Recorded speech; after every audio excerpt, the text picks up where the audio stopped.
नमस्कार दोस्तों, मैं हूं गौरव और आप देख रहे हैं मार्केट रिपोर्ट। आइए बात करते हैं गोल्ड यूएसडी की। दोस्तों, अभी आपकी स्क्रीन के सामने गोल्ड यूएसडी का चार्ट है जिसमें मैंने 5 मिनट के टाइम फ्रेम को लगाया हुआ है और इसमें जिस तरीके की मूवमेंट लास्ट ट्रेडिंग सेशन में रही और अभी जो करंट लाइव मार्केट चल रहा है, इसे देखते हुए हम ये समझने की कोशिश करेंगे कि आने वाले टाइम में, आने वाले सेशन में वो कौन से प्राइस लेवल हैं जो इसमें सपोर्ट और रेजिस्टेंस का काम करेंगे और उन्हें देखते हुए हमारा आगे का क्या व्यू है। क्या हमें बाइंग करनी चाहिए, सेलिंग करनी चाहिए या थोड़ा सा वेट करना चाहिए किसी भी ट्रेड में एंटर करने से पहले। तो आइए शुरू करते हैं 5 मिनट के टाइम फ्रेम पे गोल्ड यूएसडी का चार्ट। दोस्तों, लास्ट ट्रेडिंग सेशन में जिस तरीके का एक ट्रेंड हमें देखने को मिला उसमें एफओएमसी का बड़ा रोल रहा और उसमें एक जैसे ही उसकी एक अनाउंसमेंट हुई, इंटरेस्ट रेट में 0.75 बेसिस पॉइंट 75 बेसिस पॉइंट जो है इंटरेस्ट रेट इंक्रीज़ कर दिया गया। तो उस वजह से एक मार्केट ने इसे इस तरीके से ट्रीट किया कि गोल्ड सिल्वर के सिर्फ गोल्ड सिल्वर ही नहीं, मैं कहूँगा कि सारा का सारा मार्केट जो था उसमें एक अच्छी तेज़ी देखने को मिली और प्राइसेस जो हैं वो ऊपर आ गए। यहाँ पर हम देख रहे हैं एकदम से एक सडन इम्पैक्ट इसका इस तरीके से पड़ा कि प्राइस ऊपर आना शुरू हुए और उस अपसाइड ट्रेंड को मार्केट इस तरीके से कंटिन्यू करने लगा कि अभी तक उस स्ट्रेंथ को मार्केट ने बहुत स्ट्रांगली होल्ड करके रखा हुआ है। कहीं ना कहीं गोल्ड के लिए हम ऐसा भी कह सकते हैं कि मार्केट ने एक एक्सट्रीमली बेरिशनेस दिखाई हुई थी जिससे निकलने के लिए उसे एक टाइम चाहिए था। तो वो टाइम अब है कि मार्केट ने बहुत ही अच्छे से इस चीज़ को चार्ट्स पे प्रेजेंट किया है कि मार्केट में एक रिकवरी जो है वो सस्टेनेबल रिकवरी बन चुकी है। थोड़ा सा आगे चलते हैं 15 मिनट के टाइम फ्रेम पे, वहाँ हम समझने की कोशिश करते हैं कि किस तरीके का एक टाइम फ्रेम एक चार्ट में हमें नज़र आ रहा है। प्राइसेस ऊपर और यहाँ पर इस स्ट्रेंथ को मार्केट होल्ड करने की कोशिश कर रहा है। देखिए, पूरे के पूरे सिनेरियो में एक चीज़ बहुत इंपॉर्टेंट रही है कि जिस स्ट्रॉन्ग सपोर्ट को हम लोग काफ़ी टाइम से डिस्कस करते थे कि 1686 के लेवल को ब्रेक कर पाना, मतलब उसके नीचे अपनी क्लोजिंग सेटल करना, वो गोल्ड के लिए काफ़ी मुश्किल हो सकता है और अभी तक वो चीज़ बनी हुई है और वो चीज़ इतनी स्ट्रांग बनी हुई है कि मार्केट ने सिंगल डे भी 1686 के नीचे अपनी क्लोजिंग सेटल नहीं करी और सेम डे से मार्केट ने एक रिकवरी दिखानी शुरू करी और जो रिकवरी अब जिस तरीके का मार्केट है उसमें ये स्ट्रेंथ या फिर एक मजबूती जो है, जो अभी हम देख रहे हैं चार्ट्स पे, ये मेंटेन है, ये होल्ड है। 1738 के करंट प्राइस के साथ गोल्ड ट्रेड करता हुआ नज़र आ रहा है। आगे का टाइम किस तरीके का नज़र आ रहा है, क्या मार्केट में थोड़ी सी अपसाइड है और इसके बाद मार्केट फिर गिर जाएगा, क्या एक्सपेक्टेशन है, उन सब चीज़ों को हम लेवल्स के साथ साथ थोड़ा सा समझने की कोशिश करेंगे। 1 घंटे के टाइम फ्रेम पे अगर हम देखें तो मार्केट में ये एक डिप लगा था 1680 के आसपास के लेवल। थोड़ा थोड़ा हर किसी एप्लीकेशन में कुछ डिफरेंस हो सकता है, कहीं 1680 कहीं कुछ। तो अब जिस तरीके का हम मार्केट देख रहे हैं, एक चीज़ काफ़ी क्लियर है कि एक लास्ट इसने ये वाला हाई प्राइस टच करा था, इसे मार्केट ब्रेक कर चुका है। अब इसके ऊपर मार्केट आ चुका है और सस्टेन कर रहा है। ये सस्टेनेबिलिटी बहुत मैटर करती है। कोई भी हमारे लिए मार्केट रहता है कि प्राइसेस एकदम से, ऐसा तो नहीं है कि सिर्फ ऊपर जाके नीचे गिर जाता है, और अगर सस्टेन कर रहा है तो कहीं ना कहीं ये माना जाता है कि उस पर्टिकुलर स्क्रिप्ट में एक स्ट्रेंथ है जिसकी वजह से मार्केट वहाँ पर अपने प्राइसेस को होल्ड करने में कामयाब है। 1680 से शार्प रिकवरी हमने देखी थी मार्केट में। इस पूरी की पूरी रिकवरी में ये बहुत अच्छा साइन हमें उस दिन मिला था कि प्राइसेस कहीं ना कहीं इसे सपोर्ट के तरीके से कंसिडर कर रहे हैं और वो सपोर्ट कितना स्ट्रॉन्ग है सिर्फ इस चीज़ पर मैटर करता था कि मार्केट में जो रिकवरी के साइन हैं वो कब तक और कब कंफर्म हो पाएंगे चार्ट्स पे। कंफर्मेशन गोल्ड में पहले आ चुकी थी जब मार्केट इस रेंज को होल्ड कर रहा था। सिल्वर में थोड़ा सा इस तरीके का पैटर्न बना हुआ था कि मार्केट बहुत ही स्लो ट्रेडिंग और बहुत ही लोअर लेवल पे एक तालमेल सा ऐसा बिठाने की कोशिश थी कि क्या एक फ्रेश लो और लगेगा या नहीं लगेगा, पर फाइनली सिल्वर में भी एक स्ट्रेंथ देखने को मिली है और प्राइसेस वहाँ पर भी ऊपर है। ठीक है, तो फिलहाल के लिए गोल्ड में एक स्ट्रेंथ है और प्राइसेस ऊपर होल्ड हुए हुए हैं। और आगे चलते हैं 4 घंटे के टाइम फ्रेम पे।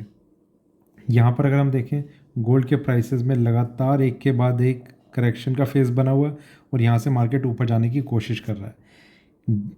एक ये हाई प्राइस था, ये ब्रेक हो चुका है, यहाँ पर मार्केट सस्टेन कर रहा है और ऊपर जाने की संभावनाएं बनी हुई हैं। ठीक है, गोल्ड के प्राइसेस में हमने पिछले कुछ हफ्तों में देखा है कि प्राइसेस एक के बाद एक नया लो लगाते हुए काफ़ी नीचे आ गए थे। यहाँ से एक रिकवरी का फेज़ बन सकता है। गोल्ड में इससे पहले अगर हम MCX की बात करें तो वहाँ पर कुछ ड्यूटीज़ में रेट बढ़ाने की वजह से वहाँ पर एक अच्छी तेज़ी देखने को मिली थी, जिसकी वजह से गोल्ड में 1,500-2,000 पॉइंट की एक अपसाइड मूवमेंट देखी गई थी और फिर से मार्केट वहाँ पर 50,000 के आसपास ट्रेड करने लग गया। पर यहाँ पर गोल्ड USD में हमने एक शार्प करेक्शन देखी। ठीक है, तो वहाँ पर जो प्राइसेस थे वो वही रहे जो थोड़े टाइम पहले ट्रेड करते थे। यहाँ पर मार्केट जो है वो $100 आसपास क्रैश हो गया। और आगे चलते हैं डेली टाइम फ्रेम पे। यहाँ पर हम थोड़ा सा एक इसके सिनेरियो को समझने की कोशिश करेंगे। मार्केट ऊपर, फिर ऊपर, नीचे और नीचे, और यहाँ से एक रिकवरी फेज़ बनता हुआ।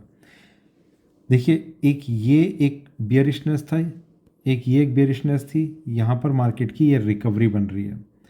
एक रिकवरी ये बनी थी। ऐसा नहीं होता है कि मार्केट में रिकवरी बार बार बनती चली जाएगी और प्राइसेस जो हैं वापस से, जैसे इसके बाद ये एक ट्रेंड बन गया, नीचे आ गया, इसके बाद हो सकता है, देखिए पॉसिबिलिटी कभी ख़त्म नहीं होती, पॉसिबिलिटी ज़ीरो कभी नहीं होती है। पॉसिबिलिटी हमेशा बनी रहती है मार्केट में कि प्राइसेस कहीं के कहीं भी जा सकते हैं। हो सकता है $5,000 भी ये कल ही कल में चला जाए, ये भी एक पॉसिबिलिटी है। उस पॉसिबिलिटी की प्रोबेबिलिटी बहुत कम है। ठीक है, तो अभी मार्केट नीचे की तरफ अगर मूव करता है तो इन पूरे सिनेरियो में एक इस तरीके का होता है कि एक बारी कर गया मार्केट इस तरीके का एक बिहेव, दूसरी बारी भी अगर कर जाता है, जिसके चांसेस अभी नहीं लग रहे हैं क्योंकि मार्केट के सेंटीमेंट पूरे के पूरे मार्केट में एक सपोर्ट मिला हुआ है जिसके इंडिकेशन बहुत पहले से थे। पर अगर हम उस पॉसिबिलिटी को भी लेकर चलते हैं कि मार्केट नीचे चला जाता है तो तीसरी बारी और ऐसा होगा और मार्केट का एक फाइनल लो लग चुका होगा। और अगर इस बारी ये वाला लो ब्रेक होता है तो आप जल्दी से मत समझिए कि गोल्ड में कुछ भी एक रिकवरी या रिवाइवल आ पाएगा। प्राइसेस लोअर लेवल पे अपने आप को बहुत लंबे टाइम के लिए भी होल्ड कर सकते हैं और हो सकता है कि जो क्रैश है वो बहुत बड़ा हो सकता है। ठीक है, तो इसलिए 1680 के लेवल को आप लाइटली मत लेके चलिए। जब तक उसके ऊपर आप कुछ भी एक चर्निंग कर सकते हैं अपने ट्रेड्स में किसी भी तरीके से, कि नीचे आ रहा है खरीद रहे हैं, ऊपर आ रहा है बेच रहे हैं, किसी भी तरीके से। और कोशिश ज़्यादा यही रहनी चाहिए कि मार्केट में, क्योंकि हमें सपोर्ट लेवल का पता है, तो हम बाय ऑन डिप वाली स्ट्रेटजी को लेकर कंटिन्यू कर सकते हैं। वापस चलते हैं 15 मिनट के टाइम फ्रेम पे। यहाँ पर अगर हम देखें तो प्राइसेस में जो स्ट्रेंथ है वो होल्ड है। अब सिर्फ लेवल्स की बात आती है। लेवल्स में मार्केट में इंट्राडे में 1729 ये एक इम्पॉर्टेंट लेवल है जो अभी के लिए इंट्राडे में काम करेगा। 17, और ये मैं सिर्फ अभी के हिसाब से बता रहा हूँ, मतलब जो प्राइसेस अभी ट्रेड कर रहे हैं करंट मार्केट में, इसमें कोई भी तेज़ी आती है और ज़्यादा तो ये प्राइस कुछ और हो चुका होगा। 1729 ये वो प्राइस है जो मार्केट में इंट्राडे सपोर्ट बना के रखेगा। और जब तक गोल्ड USD के प्राइसेस जो हैं इसके ऊपर ट्रेड कर रहे हैं, तब तक कोई भी बियरिशनेस की एक्सपेक्टेशन करना या फिर इंट्राडे करेक्शन की भी एक्सपेक्टेशन करना थोड़ा सा एक गलत एक डिसीज़न रह सकता है। इसके बाद जो एक प्राइस हम देख रहे हैं वो है 1722। यहाँ पर $1722 ये भी काफ़ी स्ट्रॉन्ग है। पर इसके बाद भी हम कोई निगेटिव सेंटिमेंट माइंड में ना लाएं कि प्राइसेस नीचे की तरफ कंटिन्यू करेंगे। देखिए, मैं इन चीज़ों को बार बार मैं समझाने की कोशिश करता हूँ। सपोर्ट, बियरिशनेस, करेक्शन, शॉर्ट सेलिंग, इन सब चीज़ों को आपको समझना होगा। सिर्फ रेजिस्टेंस और सपोर्ट से काम नहीं चलेगा। रेजिस्टेंस है, क्या ये ब्रेकआउट हो सकता है? सपोर्ट है, क्या ये शॉर्ट सेलिंग के लिए काम में आ सकता है? या फिर सिर्फ हम इसे स्टॉप लॉस रखें, इसे भी क्या हम सिर्फ स्टॉप लॉस रखें? तो ये सारी चीज़ें मैटर करती हैं कि आप किस तरीके से किस लेवल को कंसिडर कर रहे हैं और उसकी इंपॉर्टेंस कितनी है। 1722, 1729 इसके बाद जो लेवल है उसके बाद हम ज़रूर शॉर्ट सेलिंग का एक व्यू बना सकते हैं, वो भी सिर्फ इंट्राडे में। देखिए, कोई भी अगर आप शॉर्ट सेलिंग का अभी आने वाले टाइम में कोई एक ट्रेड लेने की कोशिश करते हैं तो मेरा ये मानना है कि आप उसे सिर्फ इंट्राडे के लिए रखें, क्योंकि शॉर्ट सेलिंग का ट्रेड कैरी ओवर करना वो कहीं ना कहीं आपके पैसे में एक रिस्क को ज़्यादा ला देगा और हो सकता है कि मार्केट उस तरीके से नीचे की तरफ अपने आप को होल्ड ना कर पाए। जो इसके बाद जो प्राइस है वो है 1714, ठीक है। ये प्राइस रहेगा जिसके बाद हम ये अगर ब्रेक हो जाता है तो हम शॉर्ट सेलिंग के कुछ ट्रेड्स लेने की कोशिश कर सकते हैं। पर मेरा ये मानना है कि हमें तब भी कोशिश नहीं करनी चाहिए, अवॉइड करना चाहिए, क्योंकि इसके बाद भी मार्केट में जो लास्ट प्राइस है जिसकी हम बात कर रहे हैं 1686, वो बहुत ज़्यादा नीचे नहीं है। तो आप इतने लंबे, इतने मतलब छोटे गैप के लिए अगर आप इंट्राडे में कोई रिस्क ले रहे हैं तो वो थोड़ा सा और वो भी वहाँ तक जाएगा या नहीं जाएगा उसकी भी पॉसिबिलिटी बहुत कम लग रही है। एनीवेज, जब वो प्राइस आएंगे तब क्या मोमेंटम होगा, किस तरीके से, कितना सेलिंग प्रेशर है, इन सब चीज़ों को हम कंसिडर करके उसे थोड़ा एनालाइज करेंगे। अभी के लिए जो अपसाइड में जो रेजिस्टेंस लेवल नज़र आ रहे हैं वो कौन से रह सकते हैं? एक नियरेस्ट लेवल है जो हमने कल भी डिस्कस किया था, 1765, ठीक है। ये प्राइस थोड़ा सा इम्पॉर्टेंट है। इसके आसपास आके मार्केट अपने आप को एक रेजिस्टेंस दिखा सकता है, मतलब उसके ऊपर मार्केट का जाना वो थोड़ा सा स्ट्रगल और करना पड़ेगा। ऐसा नहीं है कि इसके ऊपर जाना अभी पॉसिबल नहीं लग रहा, बिल्कुल जा सकता है, 1800 तक के भी लेवल टच हो सकते हैं। पर 1765 के आसपास आके थोड़ा सा उसी टाइम पे आके ये कंफर्म होगा कि मार्केट में किस तरीके का चार्ट पैटर्न क्रिएट हो रहा है। एक और चीज़ मैं आपको बताना चाहता हूँ, कल हमने जो लेवल्स डिस्कस किए थे उसमें 1722 के ऊपर मार्केट में एक स्ट्रेंथ को, मतलब इंट्राडे कम से कम ये लेवल ब्रेक हो जाए। ये लेवल ब्रेक हो चुका था, मार्केट में करेक्शन आई। डाउन साइड में जिस लेवल को हम डिस्कस कर रहे थे वो था 1708। ये मैं सिर्फ आपको इसलिए बता रहा हूँ कि आप अगर मेरे वीडियोस देखते हैं तो आपको ये पता होगा कि मैं इस चीज़ पर थोड़ा कम यकीन रखता हूँ कि कोई भी इवेंट हो या कोई भी डेटा रिलीज़ होने वाला हो, मार्केट जो है अपने लेवल्स को कंसिडर ज़रूर करता है। 1708 ब्रेक नहीं हुआ, ठीक है, ये 1708 ये ब्रेक नहीं हुआ, मार्केट ने इसके ऊपर ही अपने आप को रखा। अगर एफओएमसी मीटिंग भी, जैसे हम डिस्कस कर रहे हैं, इतना बड़ा इवेंट भी था, तो भी मार्केट ने अगर ऊपर का प्राइस ब्रेक कर दिया और ये ब्रेक होता तो मार्केट में नीचे जाने की एक्सपेक्टेशन काफ़ी ज़्यादा बढ़ जाती।